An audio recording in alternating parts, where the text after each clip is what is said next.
how big of an impact do you think the traditional markets are having on Bitcoin right now? Or do you think Bitcoin is struggling to get above $45,000 for a reason that has to do only primarily with crypto? Part of it is I don't think it's necessarily ready yet. And, I'll go ahead and show my screen. There's a couple things I'm going to go on here and kind of explain to you guys why. There is the bull flag or the bull pennant that Jeb talked about earlier that could potentially send us up. But here's what I'm looking at right now on the 4-hourly chart. You guys are going to see these two lines right here, this blue line right here and this red line right here. These are pretty crucial lines I've talked about now for a while. The blue one definitely is. The red one's a little bit newer, but I'm going to explain why. First of all, the reason we rallied the other day, technical analysis-wise, is we oversold. Look at that high volume that happened right there. Look at the bullish RSI divergence that we set up. So if you guys are wondering what I'm saying, the RSI moved up. However, the price moved down. The volume increased, which was, again, a freak out. The news broke that Russia had officially invaded Ukraine, had actually moved in and fired shots. People freaked out, oversold. It led to a massive buy spot where we saw a spike in the volume. However, the volume has slowed down. A lot of times what happens here, and this is a teaching that you're going to find if you study the Wyckoff method, is that when the volume spikes at a low level and then slows down as it goes up, it's kind of saying it probably needs to go back to that section again. That's not a guarantee, so I want to preface that by saying that alone does not mean that the bottom is not in and we're going to go lower. However, we need to be aware of the volume telling us a lot about what's happening here. And the volume increased because of a freak out and oversold metric. So a lot of people were willing to buy here. But what that tells a lot of the whales and institutions who want to get as much supply as possible is, hey, this is a spot where people are very confident buying. We can bring it back down there again and probably try to shake them out. So that's the first thing. The reason we rallied was from a technical analysis standpoint. We got oversold. We set up bullish RSI divergence, and it looked like a great buy spot for people to go ahead and get back in.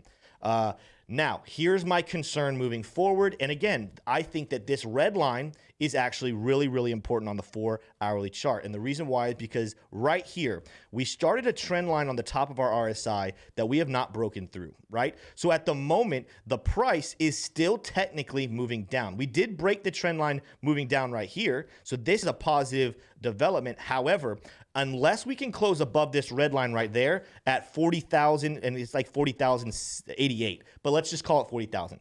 If we can't close above it with confidence, we will set up bearish RSI divergence on the 4-hourly chart, which would then back up the thought of, okay, we bought when we were oversold, but there's still a lot of volume and a lot of supply that can be purchased down at that lower levels, which in turn would not be the worst thing in the world because, again, as we talked about in the show several times, that blue line is also where I put our close on the daily chart back on the 23rd of January.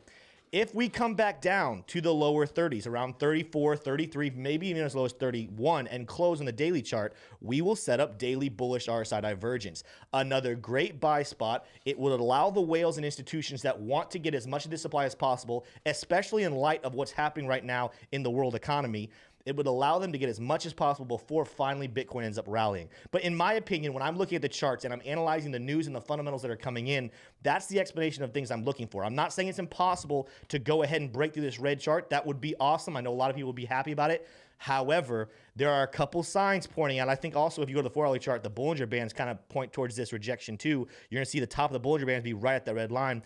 There are a lot of signs saying that potentially the price is going to come down again, and that's not a terrible thing. I think the thing you have to keep in mind right now, guys, is that there's a lot of volatility in the cryptocurrency markets that doesn't have to do with the cryptocurrency markets. It's almost like trying to predict the tides when a tsunami is coming in. Like, that kind of just overrides whatever the tide was supposed to be. Oh, it's supposed to be low tide right now. Yeah, but there's a 100-foot tidal wave coming in. So it's kind of like, you kind of got to start from scratch, to be honest with you. What we're seeing right now in crypto is that there's a lot of movement going on that's coming from the traditional markets. There's a lot of FUD coming from the traditional markets.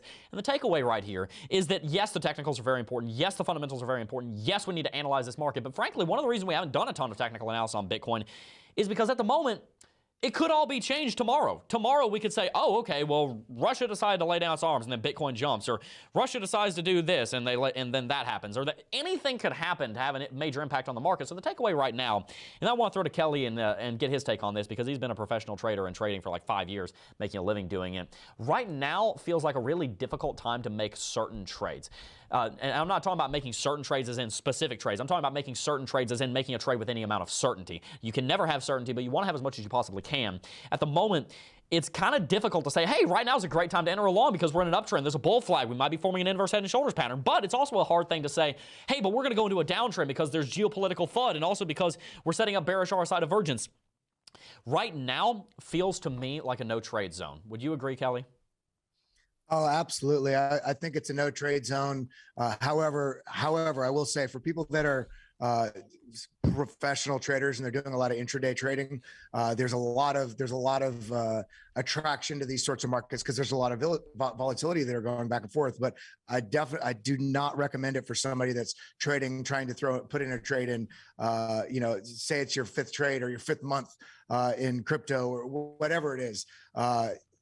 It's a no trade zone because we don't have a clearly defined direction. I'm going to show you really quick a couple things that are conflicting, but also some things to look out for. So looking here on my chart, I have market cipher up, and we see on the weekly, see this money flow. This money flow is coming down, and here it came down as well, but it bounced back up right here. It didn't go below the 0 line. However, looking right here, we're coming right at that zone. We do have a red dot because of the massive bearish price action we have, and it's going to take a couple days for anything to move back here. But coming down on the daily, now we have the VWAP coming up super sharply. RSI is going up in unison. We've got a higher, basically trigger wave. These are anchor waves.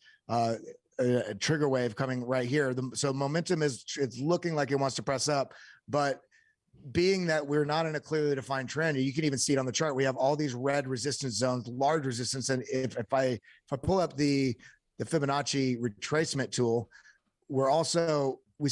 this zone here is essentially the 52 area. I've been talking about this for a month or so.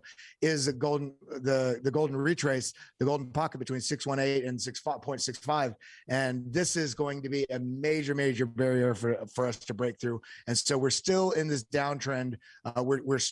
We are potentially forming a W here, but this is not confirmed until we even break above this 44 level, have confirmation, and then make headway up to 52. So it's definitely a clear no trade zone, in my opinion, for the majority of traders out there. I also wanted to show, because I show so much on-chain data, but I wanted to show something that people don't maybe not realize when I share these things.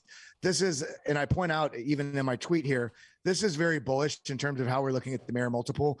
These areas down here, while they can't stay down here for a long time, they tend to be good buy zones. We're down here in this area, but if we go to this these next few charts, we're also here. This is the entity adjusted dormancy flow. If you go, I'm not going to explain these all, but if you go, I have all the information is below each one here. You can read about them, but we're in a clear buy zone as it pertains to on-chain data.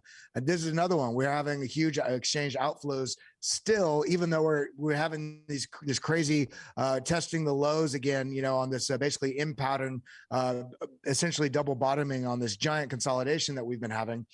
However, then you go to this last chart I have here, and this line here, this is a 55-week moving average, and then this line here, this is a 200-week moving average, and all 3 times where the chart was old enough to populate both of these, all 3 times that this has broken the 55-week moving average, and it's come down and touched this and tested the 200, one there, and now we're breaking it. And the interesting thing is we've also gone up and retested it. So in terms of the TA, this isn't on-chain data. This is just through Glassnode, but this is TA because I'm looking at moving averages here. This is incredibly bearish. So when we're looking at all these very bullish metrics that are showing these things, we have to take in the technical analysis into account before we enter trades, because the last thing I wanted to show, even though we have that bearishness, this is the reason why we're so bullish on this channel and so many Bitcoiners are so bullish. This is the accumulation addresses. Look at this, is just straight, basically up, other than right here where we had the blow off top in 2017, 2018, we've been up and to the right. And even through this downtrend, just up and to the right. So while there's an incredible amount of bullishness in the underlying fundamentals of Bitcoin and the on-chain metrics, the TA still shows that there still very well could be quite a bit of a room to the downside. We still could test down to the 24K region. We still could test down. I think more likely 29 to 33K region will probably be my idea of where a floor would be, but definitely a no trade zone. Is it a hodl zone? Absolutely. Is it if you're just getting into it today and you're going to be holding for a long time? I mean, I've been DCAing the whole way every time it's showing a good dip. So that's my thoughts. Hey, you made it to the end of the video. If you enjoyed this video, you should definitely consider subscribing because we're trying to help you become financially free in these cryptocurrency markets. And also, consider following us on Twitter @CryptoJeb for more updates on the price of Bitcoin and cryptocurrencies. Peace.